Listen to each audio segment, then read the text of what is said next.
ఇసుక నుంచి తైలం తీయగల సమర్థులు వారు. అబద్ధానికి రెక్కలు కట్టి ముల్లోకాలు తిప్పగల శుద్ధ పూసలు వారు. వారు ఎవరనుకుంటున్నారు? గోబెల్స్ ప్రచారం చేసే ఎల్లో బ్యాచ్. దీనికి కడపలో జరిగిన వైఎస్ఆర్సీపీ నాయకుడు పెద్ద దస్తగిరి హత్య కేసే నిదర్శనం. ఈ ఘటనలో ఏ మాత్రం సంబంధం లేని వైఎస్ఆర్సీపీ నేతలను ఇరికించి తద్వారా వైఎస్ఆర్సీపీ అధినేత వైఎస్ జగన్ను బద్నాం చేయాలనే దుర్బుద్ధితో ఎల్లో గ్యాంగ్ చేయని కుట్ర లేదు, పన్నని పన్నాగం లేదు. అసలు పెద్ద దస్తగిరి హత్య వెనుక అసలు నిజాలేంటి? పచ్చపార్టీ దాన్ని ఏ విధంగా రాజకీయ ప్రయోజనాలకు వాడుకుంటుందనే వాస్తవాలతో సాక్షి అందిస్తున్న గ్రౌండ్ రిపోర్ట్. ఇదిగో ఇతని పేరు వెంకట దస్తగిరి. ఈ నెల 4న గడప అలంఖాన్ పల్లిలో మారమ్మ జాతర జరిగింది. కుర్రాళ్లంతా డీజే మ్యూజిక్ పెట్టుకుని డాన్స్ చేస్తున్నారు. వెంకట దస్తగిరి పొరపాటున అవ్వారి వెంకటేష్ అనే యువకుడి కాలు తొక్కాడు. మత్తులో ఉన్న వెంకటేష్ అతని స్నేహితుడు కలిసి వెంకట దస్తగిరిపై దాడికి దిగారు. దీంతో వెంకట దస్తగిరి తన తండ్రి పెద్ద దస్తగిరికి ఫోన్ చేసి విషయం చెప్పాడు. పెద్ద దస్తగిరి తన వాళ్ళని తీసుకుని వచ్చి వెంకటేష్ అతని వెంట ఉన్న వారిపై దాడి చేశారు. తనపై దాడి చేశారనే అక్కస్తో వెంకటేష్ తన స్నేహితులందరినీ కలుపుకొని మరుసటి రోజు కత్తులు రాడ్లు తీసుకుని పెద్ద దస్తగిరి ఇంటిపైకి దాడికి దిగారు. దీంతో ఇరు వర్గాలకు గాయాలయ్యాయి. ఇరు వర్గాలు కడప రిమ్స్ ఆసుపత్రిలో చేరాయి. అక్కడికి కక్ష తీరని వెంకటేష్ అతని స్నేహితులు కలిసి రిమ్స్ ఆసుపత్రిలో ఉన్న పెద్ద దస్తగిరి అతని సోదరుడు చిన్న దస్తగిరిపై కత్తులతో దాడి చేశారు. ఈ సంఘటనలో పెద్ద దస్తగిరి మరణించగా చిన్న దస్తగిరి గాయాలతో బయటపడ్డాడు. ఇలా జాతర దగ్గర గొడవ జరిగింది సార్. ఆ జాతరలో నన్ను కొట్టింటే నేను మా నాన్న చెప్పిన. మా నాన్న వచ్చి ఆ రోజు అడిచినారు సార్. అడిచింటే పోయినారు అందరు. మళ్ళీ అదే రిపీట్ అయింది సార్. ఆదివారం నైట్ 6th రిపీట్ అంటే అప్పుడు వాళ్ళు కొట్టుకున్నాం, మేము కొట్టుకున్నాం. అప్పుడు దెబ్బలు తగిలితే రిమ్స్ పోయినాం సార్. రిమ్స్ పోయి ఓపీ తీసుకొని ఎక్స్రే తీసుకొని బయటకు వస్తున్నాం. బయటకు వచ్చేటప్పుడు పొదల చెట్ల నుంచి అటాక్ చేసినారు సార్. వాస్తవానికి గంజాయి మత్తులో యువకులు 6వ తేదీ తెల్లవారుజామున 3 గంటల సమయంలో రిమ్స్ ఆసుపత్రిలో హత్య చేశారు. రిమ్స్ సీఐ రామకృష్ణారెడ్డి ఆ రోజు సెలవులో ఉండటంతో చిన్నచౌక్ సీఐ ఓబులేషు ఎస్ఐ రాజరాజేశ్వర్ రెడ్డికి కేసు బాధ్యతలను అప్పజెప్పారు. డీజే డాన్సుల సందర్భంగా జరిగిన వివాదంలో హత్య జరిగిందని పోలీసులు కూడా తేల్చి అదే కోణంలో విచారణ చేపట్టారు. బాధితులు కూడా అదే ఫిర్యాదునిచ్చారు. సంఘటన జరిగిన మరుసటి రోజు పచ్చపత్రికల్లో సైతం గంజాయి బ్యాచ్ హత్య చేసిందంటూ పుంకాలుగా వార్తలు కూడా రాశారు. ఆ తర్వాత సంఘటన తమ రాజకీయ అవసరాలకు వినియోగించుకోవాలని నగరంలో ఓ టీడీపీ నేత ప్లాన్ చేశాడు.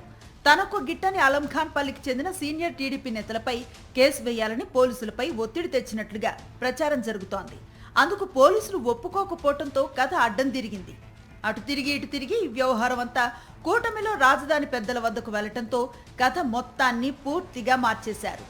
వాస్తవంగా ఈ పెద్ద దస్తగిరి అనేటువంటి వ్యక్తి చనిపోవడానికి కారణం స్పష్టంగా ఇన్సిడెంట్ జరుగుతానే, ఆ యొక్క సంఘటన జరుగుతానే మొట్టమొదటగా ఇచ్చినటువంటి స్టేట్మెంట్ ఏదైతే ఉందో దానికి అత్యంత ప్రాధాన్యత ఉంటుంది, అత్యంతంగా దాని విశ్వసనీయత ఉంటుంది. అంటే అది అప్పటి వరకు అడల్టరేషన్ అనేది జరగదు, ఎవరు కూడా దాన్ని కల్పితాలు చేసేదానికి అవకాశం ఉండదు. మీ పత్రికల్లో ప్రధానంగా ఏ రకంగా లింకప్ చేసి వైఎస్ఆర్ కాంగ్రెస్ పార్టీకి అప్రతిష్ట పాలు చేయాలా, ఏ సంబంధం లేదు ఏదో ఒక తోకను పట్టుకొని జగన్మోహన్ రెడ్డికి అంటగట్టాలనేటువంటి ప్రయత్నాలు తప్పితే ఇంకేమైనా ఉన్నాయా అని అడుగుతున్నా. ఇక్కడి నుంచి అసలు కుట్రలు ప్రారంభమయ్యాయి. కడపలో హత్య జరిగితే వైఎస్ఆర్సీపీ వారికి అంటగట్టాలి కదా అని పెద్దల నుంచి ఒత్తిళ్లు ప్రారంభమయ్యాయి. పైనుంచి ఆదేశాలు రావడంతో మొత్తం కేసు పూర్వాపరాలనే మార్చేశారు. చనిపోయిన వైఎస్ఆర్సీపీ నాయకుడు పెద్ద దస్తగిరి రియల్ ఎస్టేట్ వ్యాపారి కావడంతో వైఎస్ఆర్సీపీలో రియల్ ఎస్టేట్ చేసే నేతల కోసం వెదికారు. మాజీ డిప్యూటీ మేయర్ నిత్యానందరెడ్డిని ఎంచుకొని ఆయనే టార్గెట్గా విచారణను కొత్త కోణంలోకి తిప్పారు. దీనికోసం అప్పటి వరకు విచారణ చేస్తున్న incharge CI Obulesu, SI Rajarajeshwar రెడ్డిలపై మండిపడ్డారు. వెంటనే వారిని కేసు నుంచి తప్పించి విఆర్కు బదిలీ చేశారు. అంతటితో ఆగకుండా డీఎస్పీ వెంకటేశ్వరులను కూడా తప్పించేశారు. ఆ స్థానంలో గతంలో నిత్యానందరెడ్డితో చిన్న వివాదాలు ఉన్న డీఎస్పీ బాలస్వామిరెడ్డిని రంగంలోకి దింపారు. ఓ పథకం ప్రకారం కేసును నిత్యానందరెడ్డి వైపుకు తిప్పేందుకు పైనుంచి వచ్చిన ఆదేశాలతో ఇష్టారీతిన కేసు తీరును మార్చేశారు. మాకు ఇన్వెస్టిగేషన్ ఆఫీసర్ మీద ఉన్న ఒక చిన్నపాటి అనుమానం మాత్రమే. బికాజ్ ఆయన ఎందుకో అది వైసీపీకి అంటగట్టి వైసీపీ పార్టీ నిత్యానంద రెడ్డి అనే టార్గెట్ యాంగిల్లోనే వెళ్తున్నారు. కానీ ఎందుకో ఇన్వెస్టిగేషన్ తప్పుదోవ పడుతుందన్న ఒక చిన్న భయం మాలో రోజు రోజుకు పెరిగిపోతుంది. ఎందుకంటే స్టార్ట్ అయిన కోణం వేరు, ఇప్పుడు ముగిస్తున్న కోణం వేరు. ఇది టోటలీ ఏదో రియల్ ఎస్టేట్ దందా, ఇదేదో వైసీపీ ఇన్వాల్వ్మెంట్ దందా అంటున్నారు. కానీ అంత శత్రుత్వము డెవలప్ చేసుకునే mentality, character, personality Nityananda Reddy కాదు. పోనీ అంతటి శత్రువులను పెట్టుకునేంత మనిషి దస్తగిరి కాదు. వీళ్ళ మధ్య ఉన్న అనుబంధము ఫ్రెండ్లీ రిలేషనే. తర్వాత ఏ బిజినెస్ ట్రాన్సాక్షన్ వీళ్ళ మధ్య లేదు. ఇక అక్కడి నుంచి కేసులో పైనుంచి వచ్చిన స్క్రిప్ట్ ప్రకారమే విచారణ సాగిందనేది వైఎస్ఆర్సీపీ నేతలు ఆరోపిస్తున్నారు. దీనిలో భాగంగా నిందితులను కడప టీడీసీలో కొద్ది రోజులు ఉంచుకున్నారు. తమకు అనుకూలంగా నిత్యానందరెడ్డి పేరు చెప్పించుకొని నింపాదిగా 20న నిందితులను కోర్టులో ప్రవేశపెట్టారనేది ఆరోపణ. డీజే డాన్సుల వద్ద ఏర్పడ్డ గొడవను కాస్త వైఎస్ఆర్సీపీ హత్యా రాజకీయాలంటూ పచ్చ పార్టీలు చెప్పటం, దాన్ని నిజమేనని నమ్మించేందుకు పచ్చ పత్రికలు నిందితులను కోర్టులో పెట్టడానికి 2 రోజుల ముందు నుంచి బాకాలు ఊదటం మొదలుపెట్టాయి. గంజాయి బ్యాచ్ వికృత హత్య అని రాసిన అవే పత్రికలు ఆ తర్వాత వైఎస్ఆర్సీపీ మాస్టర్ ప్లాన్ అంటూ నిత్యానందరెడ్డిని టార్గెట్ చేయటం మొదలుపెట్టారు. ప్రభుత్వ భూమిపై రుణానికి నిత్యానందరెడ్డి పన్నాగం హెడ్లైన్స్. అసలు ఎక్కడికి పోతాండ్రు ఈ పత్రికలు? అసలు ఏమి చేయాలనుకున్నారు, ఏమి చూపించాలనుకుంటున్నారు నాకు అర్థమే కావడంలే. చంద్రబాబు నాయుడు గారు ఎందుకు ఇంత అరాచకానికి పాల్పడుతాడో? అరాచకం కాదా ఇది? కానీ చంద్రబాబు నాయుడు గారి ఈ శక్తి ఏందో, ఈ కుట్ర ఏందో, ఈ కుట్రలు చేసేదానికి ఆయనకునేటువంటి మనసు ఏందో, వయసు పెరిగే కొద్దీ కొంత వివేకంతో మాట్లాడాల్సింది పోయి ఇంత చౌకబారుగా, ఇంత నీచంగా, ఇంత నికృష్టంగా జరిగిన ప్రతి చిన్న సంఘటన కూర్చొని జగన్మోహన్ రెడ్డి గారిని లేకుంటే వైఎస్ఆర్ కాంగ్రెస్ పార్టీని లింకప్ చేసి మాట్లాడడం నీకు సిగ్గుచేటుగా అనిపించడం లేదా సార్? ఇక్కడైతే ప్రతి ఒక్కరు అనుకుంటున్నారు మా కడప జిల్లాలో ఇక్కడ ఈ ప్రాంతంలో ఎవరో దారిలో పోయినటువంటి ఒక హత్య జరిగితే దాన్ని కూర్చొని జగన్మోహన్ రెడ్డికి అంటగట్టేటువంటి ప్రయత్నాలు చేస్తున్నావే, ఇంతకంటే నీచమైన నికృష్టమైనటువంటి చేష్టలు నీ హోదాకు అబద్ధాలు చెప్పేదానికి, జగన్మోహన్ రెడ్డి గారి నిందలు వేసేదానికి నీకు సిగ్గుచేటుగా లేదా సార్? ఇకెప్పుడైతే నిందితులతో నిత్యానందరెడ్డి పేరు చెప్పించారో అప్పటి నుంచి టీడీపీ మంత్రుల నుంచి చంద్రబాబు వరకు దాడికి దిగటం మొదలుపెట్టారు. ఒకరి తర్వాత ఒకరు ప్రెస్ మీట్లు పెట్టి మరి వైఎస్ జగన్ పై దుమ్మెత్తిపోయటం మొదలుపెట్టారు. ఏ సంబంధం లేకపోయినా మళ్లీ వైఎస్ వివేక హత్య కేసును తెర మీదకు తెచ్చి నోటికొచ్చినట్లు మాట్లాడి తమ రాజకీయ పబ్బం గడుపుకునేందుకు ప్రయత్నం చేస్తూనే ఉన్నారు. మరింత జరుగుతున్నా తమ విచారణలో నిత్యానందరెడ్డి పాత్రను మాత్రం కొంచెమైనా తేల్చలేకపోయారు.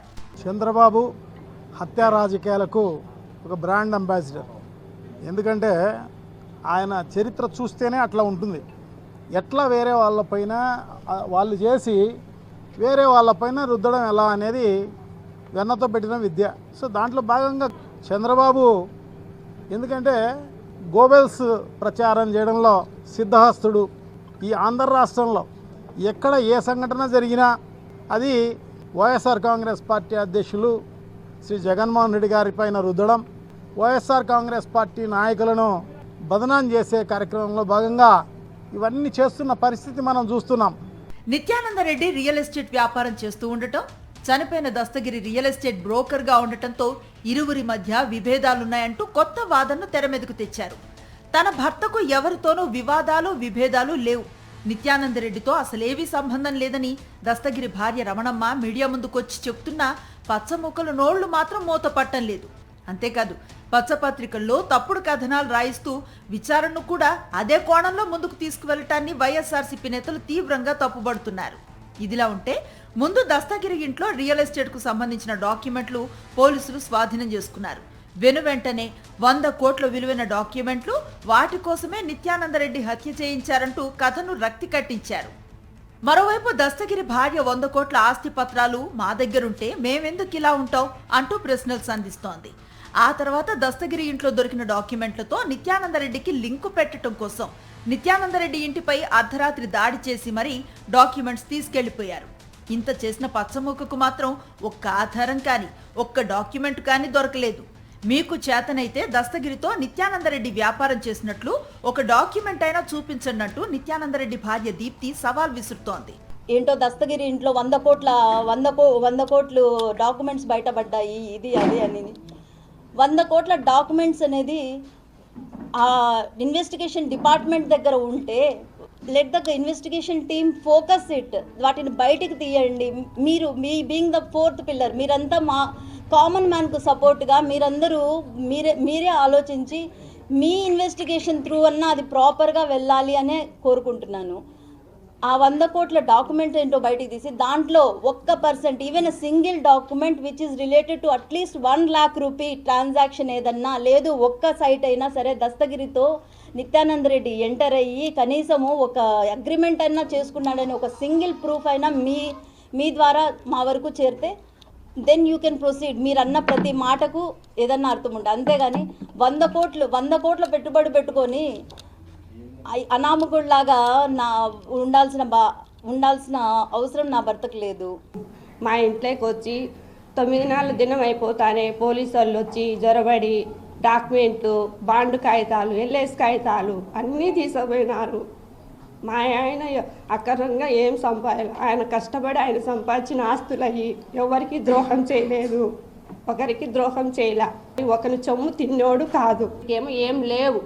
నిత్యానందతో మాట్లాడతాడు, రవి సార్తో మాట్లాడతాడు, తెలుగుదేశం వాళ్ళతో ఎందుకంటే మేము వ్యాపారాలు చేస్తాం కాబట్టి వాళ్ళతో వీళ్ళతో అందరితో కంట్రోల్లోనే ఉంటాం సార్. వ్యాపారాలు అన్నాక వాళ్ళతో మాట్లాడతాం, వీళ్ళతో మాట్లాడతాం. ఎవరి బిలామీలు కాదు మేము. ఇప్పుడు కేసును నిత్యానందరెడ్డి వైపుకు తిప్పి వైఎస్ఆర్సీపీని దెబ్బ కొట్టామని పచ్చ నేతలు జబ్బలు చరుచుకుంటుంటే కేసులో మాత్రం ఎక్కడా ఆధారాలు కనిపించటం లేదు. దస్తగిరి హత్య కేసులో అనేక ప్రశ్నలు అలానే మిగిలిపోయాయి. కథ అల్లి వైఎస్ఆర్సీపీ వైపుకు తిప్పాలనే తపన తప్ప వాస్తవంగా అక్కడ విషయం ఏమీ లేదనేది స్పష్టంగా అర్థమవుతోంది. దస్తగిరి హత్య కేసులో అనేక ప్రశ్నలకు ఆన్సర్ లేదు. గంజాయి మత్తులో జరిగిన హత్యను రాజకీయ హత్యగా మార్చిందెవరు? తొలుత విచారణ చేస్తున్న DSP Venkateswarlu, CI Obileshu, SI Rajarajeswara రెడ్డిలను విఆర్కు పంపటం వెనుక కారణాలేంటి? గతంలో పలుమార్లు నిత్యానందరెడ్డి భార్య దీప్తితో గొడవపడిన డీఎస్పీ బాలస్వామిరెడ్డికే ఈ కేసును అప్పచెప్పటంలో ఆంతర్యం ఏంటి? నిత్యానందరెడ్డి దస్తగిరి ఇళ్లల్లో నుంచి తీసుకువెళ్లిన డాక్యుమెంట్లలో ఏ ఒక్క ఆధారమైన దొరికిందా? దొరికితే ఎందుకు బయట పెట్టడం లేదు? నిత్యానందరెడ్డితో తన భర్తకు ఎటువంటి వివాదాలు లేవని చెప్తున్నా కేసును తప్పుదోవ పట్టిస్తున్నదెవరు? పచ్చపత్రికల్లో 100 కోట్ల ఆస్తి లావాదేవీలంటూ లీకులిస్తున్నదెవరు? ఉంటే ఎందుకు బయటకు చెప్పటం లేదు? ఇలా ఎడారిలో ఎండమావిలా ఎటువంటి సంబంధం లేని కేసును పచ్చమూకలు వైఎస్ఆర్సీపీకి అంటగట్టేందుకు నానా తంటాలు పడుతున్నాయి. చనిపోయింది వైఎస్ఆర్సీపీ నాయకుడే, ఆరోపణలు ఎదుర్కొంటున్నది వైఎస్ఆర్సీపీ నాయకుడే. మా వాడిని మేము చంపుకోవాల్సిన అవసరం ఏముందనేది ఇప్పుడు వైఎస్ఆర్సీపీ ప్రశ్న. డీజే డాన్సుల వద్ద జరిగిన చిన్న వివాదం చిలికి గాలివానలా మారి హత్య వరకు దారితీసింది. పచ్చమూకల పక్కా స్క్రిప్టుతో వైఎస్ జగన్ పై దాడికి దిగుతున్న తీరు రాష్ట్ర ప్రజలను విస్తుపోయేలా చేస్తోంది.